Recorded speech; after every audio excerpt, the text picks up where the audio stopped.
Hi there, hope you're all doing well. This video is a little bit different from my usual ones. Hopefully this is going to be the first of a series of videos where I can clear out good chunks of my backlog in a short period of time. So a little explanation of what I am attempting. This challenge is starting Saturday the 13th of June, just after I pre-ordered a copy of Armageddon. I have a small Astra Militarum force that I've been meaning to paint up for a while now, and this is the perfect excuse to set myself a bit of a challenge and have them finished before Armageddon arrives in 2 weeks time. Usually the other YouTubers you'll have a 24 or 48 hour challenge where they speed paint everything and don't sleep for the whole time. I don't hate myself enough for that. I still want to have some free time and actually enjoy myself painting the guard. And I don't want to burn out. If I just get started and going on it, I'm going to die very quickly and not finish. Starting off this challenge, let's take a look at what I'm aiming to paint. I have 20 Cadian shock troopers, 3 weapon teams, a Cadian command squad, Ursula Creed, 2 field ordnance batteries, an armored sentinel, and 2 Lehman Russ tanks. You guard players out there might recognize that most of this force is the old Combat Patrol box. That is because I actually got them from the Combat Patrol magazine. This doesn't sound like that much, and points wise I have no idea. It's enough to play a game, I'm guessing. I just need this force painted up to make room on my painting shelf for the next force. To start off, everything was primed in black and then I airbrushed some dark rust for a global shadow colour.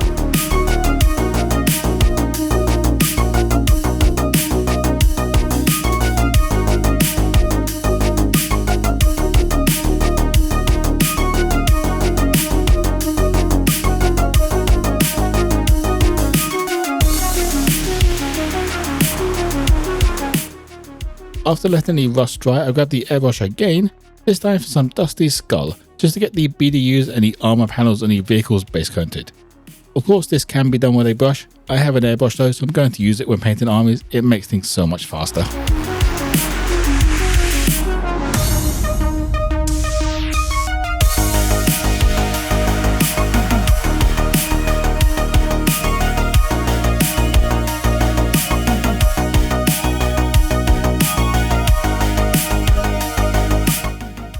Since this is a 2-week project, I'm going to split the army in half, focus on the infantry for week 1, where I establish how I'm going to actually achieve what I'm seeing in my head. And yes, that means I haven't done a test model before starting this challenge. If you're planning an army, do a test model first. It really helps with planning the colour choices. I am not that organised though, so I'm going to just start the process now and let's see what the test model comes out like.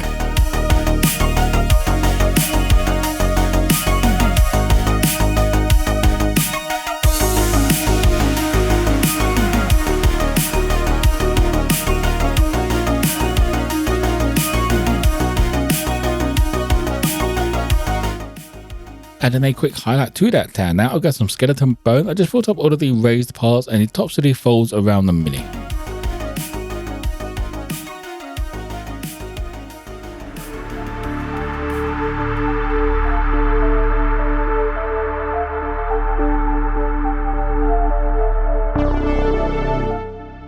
Move on to the next colour. I went back around with dark rust to base coat all of the leather parts and get a nice solid coat. That shared shadow colour just didn't cover it enough for me.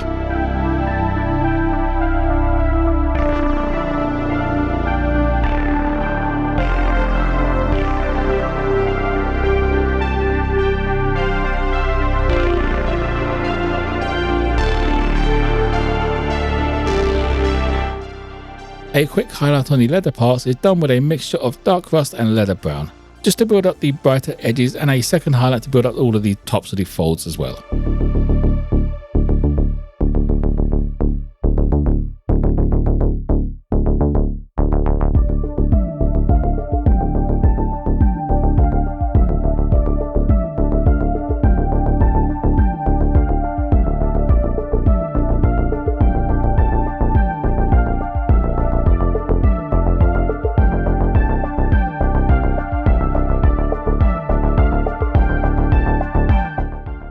The leather parts are all done now, so I can go back in with the main part, which is the armor colour.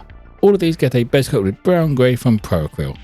I do like the Acryl paints, but it's hard to tell where I've painted on this step. It dried quickly and is a similar colour to the airbrush overspray.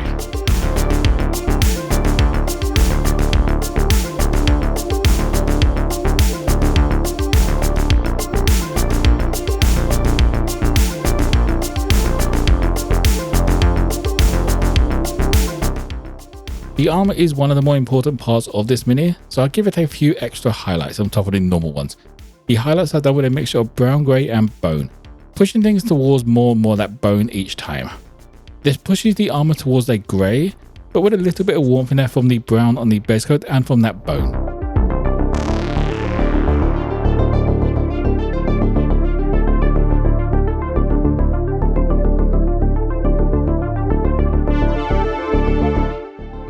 Something I didn't really think about with guard models is they all have exposed faces, so these will get a smattering of random skin tones I have laying around. Model in the video gets done with a base coat of skin tone and a couple of layers just to help it cover fully.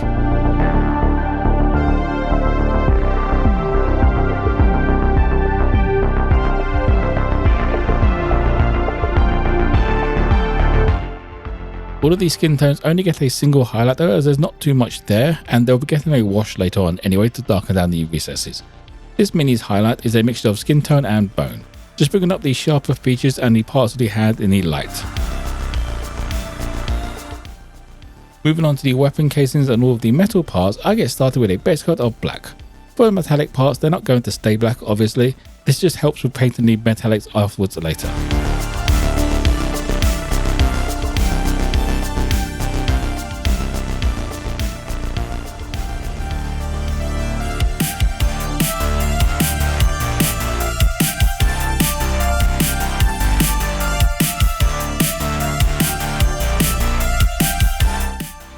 With the base coat down, I get the highlight started with a mixture of black and bone.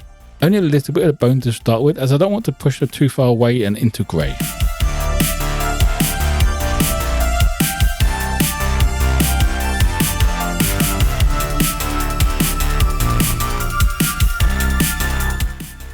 The second highlight is more of an edge highlight with just a little bit more bone mixed in.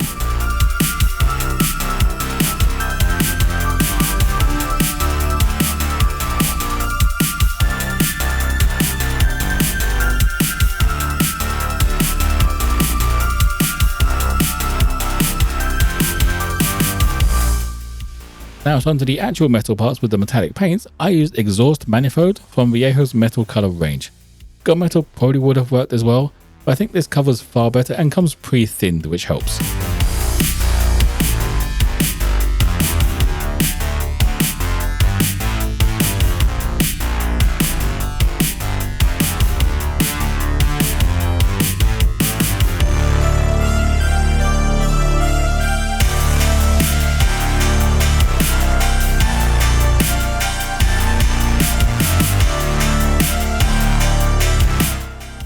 After the silver is all finished, I get the gold done with Imperial gold base. Most of the gold is just small details, so I don't get any extra highlights on this step. On the larger icons, I did a little highlight for Imperial gold light, but they're not in this video.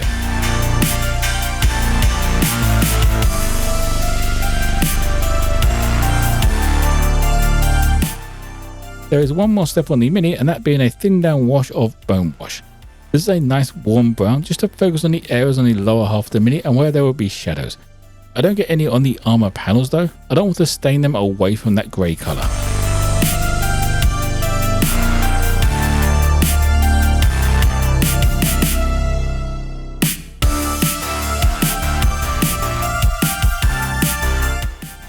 The test mini is now complete, so it's time to actually test out a basing scheme. The idea is a trench network covered in dust from years of bombardment.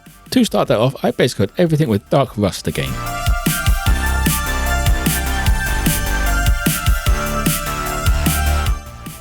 The dirt is then blended with a bit of dark rust and bone mixed together. This isn't so much for a highlight, there's more just variation in the dirt and a bit more of a natural look. Getting the duck balls brought up, I mix some dark rust with brown grey and added a highlight to the exposed wood grain.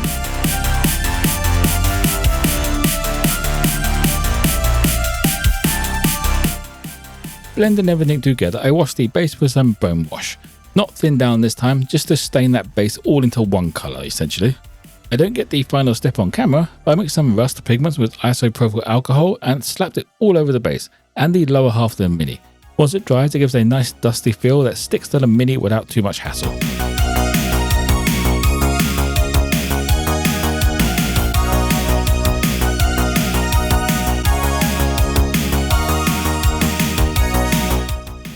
This brings week 1 to an end where I painted 20 shock troopers, the command squad and Ursa Creed to a level I am happy with, and I haven't burnt out, which is the important part.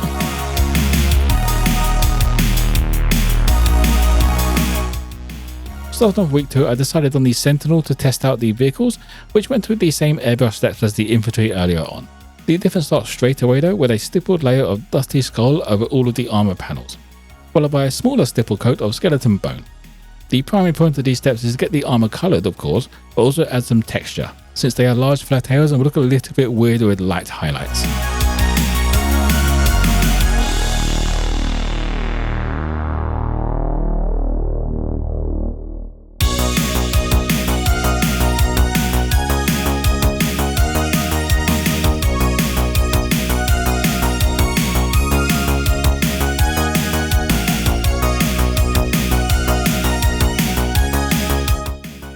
After getting the armour plates finished, I grabbed black and painted pretty much everything else on the Mini ready for metallics.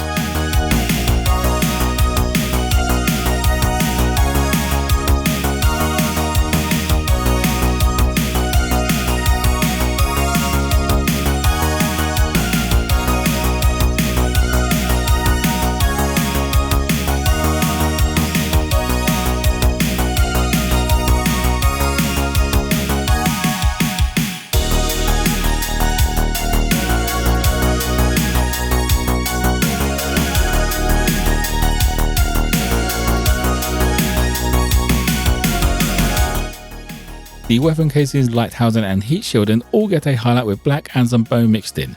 The same method used on the infantry. To keep the Mini interesting, I added a couple of random spots on the legs as well, just to break up some of that silver that's coming later on.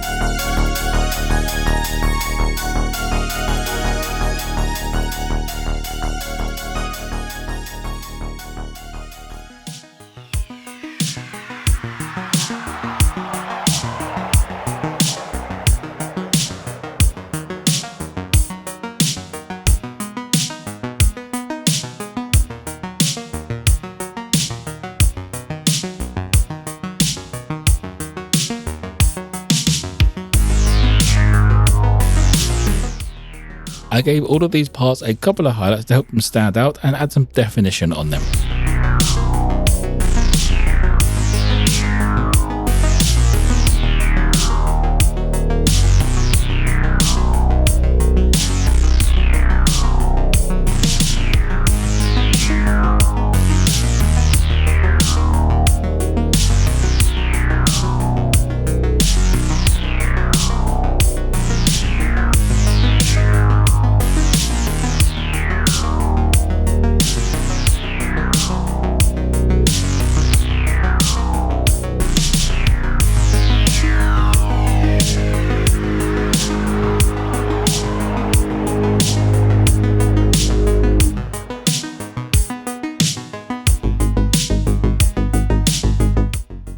I'm going to skip over the metallic parts and the basing. You've just watched how I do them with the infantry. There isn't really anything special about the vehicles, it's just slap the colours on.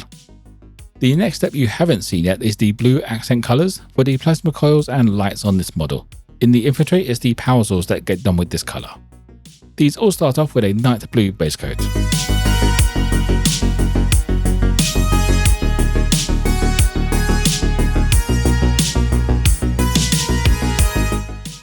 This base coat is then followed up with a couple of highlights using a mix of night blue and magic blue, building up to a brighter and brighter towards the top of the minis.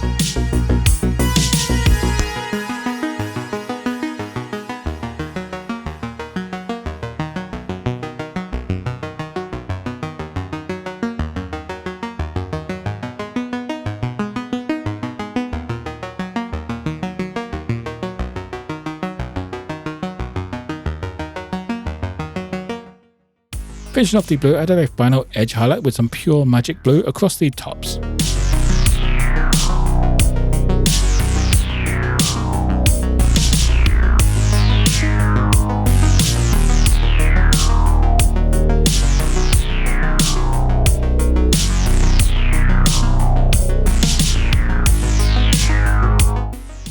The final step with the vehicles is a bone wash, but this time applied different to the infantry. This wash is intentionally placed in the recesses, keeping a larger flat panels clean.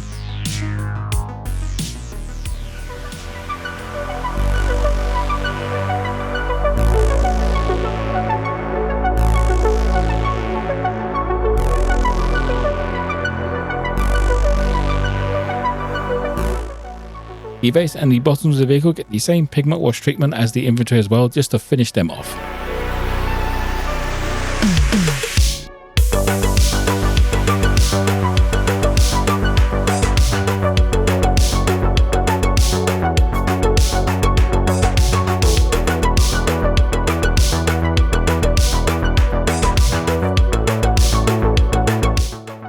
This brings the challenge to an end with a completed guard force. But did I finish within the 2-week time frame? Yes, I did. Well, almost. I went over it by a couple of hours. I'm counting that as a win though, as I have finished an army and my Armageddon box hasn't arrived yet, which was the whole point of the challenge. Overall, I like how the army came out. I don't plan on keeping it though. They are going on eBay the same day this video goes out. I need the space for the next 2-week challenge, since this seems to be one of the best formats to get chunks of my backlog done all at once and share the process online. I'm still going to be doing my regular single mini videos. I just want to add a smattering of these into the mix as well, just to clear out some space. I hope you enjoyed the video and it's inspired you to get your armies finished up as well.